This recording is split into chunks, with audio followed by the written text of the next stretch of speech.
di akhir hayat beliau, pada detik-detik terakhir, pada detik-detik terakhir nafas beliau, aku melihat beliau menggerakkan bibirnya dengan 2 kali gerakan. Ketika itu aku mendekatkan telingaku. Ketika aku mendekatkan telingaku, aku mendengar beliau berkata, ummati, ummati, kata beliau. Ketika itu saudara-saudara, ketika itu Allah berkata kepada Jibril, wahai Jibril, engkau turun, beritahu kepada Muhammad bahwasanya aku memberikan kepada dia 2 pilihan. Apakah dia akan memilihku atau dia memilih dunia? Kalau dia memilih dunia, akan aku panjangkan umurnya. Kalau dia memilihku, katakan kepadanya akan datang kematiannya pada hari ini. Datang Jibril membawa pesan tersebut, kemudian disampaikan kepada Nabi. Kata Nabi, wahai Jibril, sampaikan kepada Allah bahwasanya aku lebih memilih Allah subhanahu wa ta'ala. Kehidupan yang sebenarnya bagiku bukan dunia. Kehidupan yang sebenarnya bagiku ketika ruhku berpindah berjumpa kepada Allah subhanahu wa ta'ala.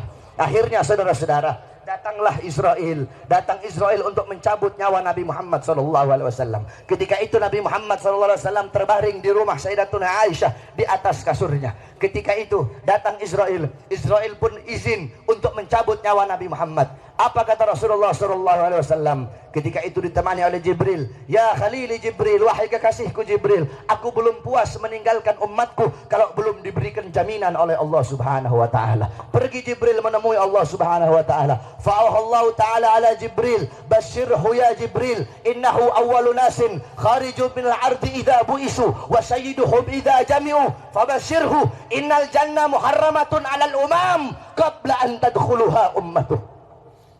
Wahai Jibril, sampaikan kepada Muhammad, dia manusia yang pertama kali akan aku bangkitkan di hari kiamat dan menjadi manusia yang memimpin seluruh manusia kelak pada hari kiamat. Dan sampaikan kepadanya jaminan dariku bahwasanya sorga aku haramkan untuk dimasuki oleh siapapun sebelum sorga dimasuki oleh umatnya. Ini jaminan dariku wahai Jibril. Nabi Muhammad pada saat detik-detik terakhir nafasnya tidak memikirkan diri beliau, keluarga beliau, anak cucu beliau. Yang beliau pikirkan kalian sebagai umat, saudara-saudara. Apakah cukup sampai di situ? Tidak, tidak cukup sampai di situ. Dicabut nyawanya Nabi. Dicabut nyawanya Nabi. Ketika dicabut nyawa Nabi Muhammad, Nabi mendesah. Ketika dicabut nyawa, Nabi berlirih. Ah, kata Nabi. Dicabut lagi nyawa Nabi. Nabi berkata, ah. Di samping Nabi Muhammad ada sebuah cawan berisi air. Beliau letakkan tangan kanan beliau. Beliau usapkan keringat, peluh-peluh, keringat-keringat yang keluar di wajah beliau. Beliau berkata, ya Khalili Israel, wahai kekasihku Israel, apakah seperti ini rasa sakit dicabut nyawa wahai Israel? Saudara-saudara, Nabi Muhammad yang sholat sampai kakinya bengkak, Nabi Muhammad yang sholat sampai kakinya keluar nanah, merasakan sakit ketika dicabut nyawa. Bagaimana dengan orang-orang yang lalai dari sholatnya, saudara-saudara? Nabi Muhammad, manusia yang paling mulia, khairul khalqillah, khairul wafa, wa bahrus safa, merasakan sakit ketika dicabut nyawa. Bagaimana dengan para pendosa? Bagaimana dengan orang-orang yang durhaka kepada Allah subhanahu wa ta'ala? Dicabut nyawa Nabi Muhammad SAW. Kata beliau, apakah seperti ini rasa sakit dicabut nyawa?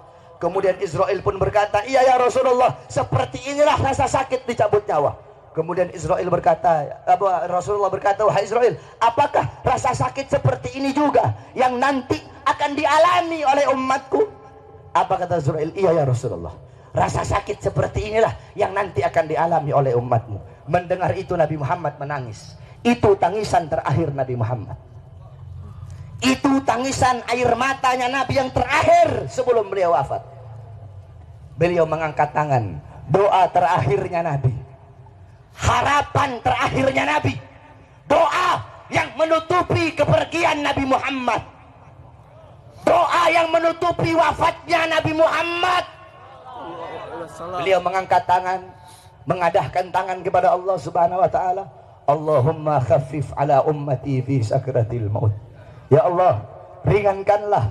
Ya Allah, permudahkanlah sakratul maut umatku. Ya Allah, ya Allah, aku nabi mereka, aku pemimpin mereka, aku penanggung jawab mereka.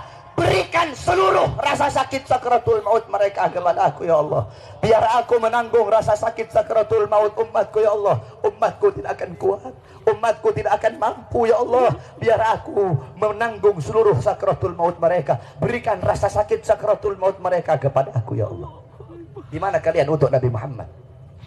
Apa yang telah kalian lakukan untuk Nabi Muhammad SAW? Sudahkah kalian menyenangkan hatinya Nabi? Sudahkah kalian mengorbankan jiwa, nyawa, darah, harta kalian untuk Nabi Muhammad SAW? Para sahabat-sahabatnya Nabi mengorbankan jiwanya, nyawanya, darahnya, hartanya. Sumayyah, wanita yang tua renta, dipaksa keluar dari ajarannya Nabi, dikubur setengah badan, ditombak, keluar isi perutnya, dicambuk. Hei Sumayyah, keluar kamu dari ajaran Nabi.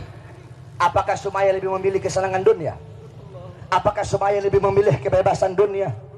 Sumayyah lebih memilih mati daripada harus meninggalkan ajaran Nabi Muhammad. Allahu Akbar.